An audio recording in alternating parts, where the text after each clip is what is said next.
জি, আসসালামু আলাইকুম। খেজুরের গুড় তৈরির পরে খেজুরের গুড়ের যে পাটালিগুলো আছে এগুলার সৌন্দর্য বৃদ্ধির জন্য বুক দেওয়া হয়।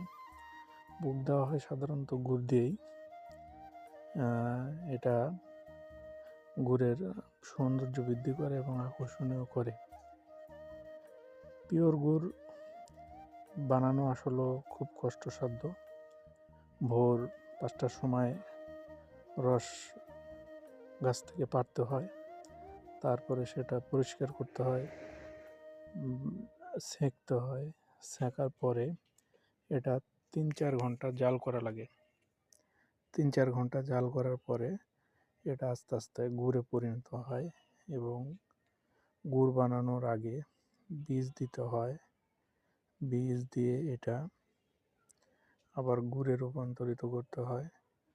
এটা ঠান্ডা হওয়ার পরে তারপরে বাজারজাত করা হয় এবং এটা একটা সময় মানুষের পিঠাপুলি আনন্দ উৎসবের একটা অংশ হিসাবে পরিণত হয়। আরও নিয়মিত ভিডিও দিব ইনশাল্লাহ, আপনারা সবাই দেখবেন। আসসালামু আলাইকুম।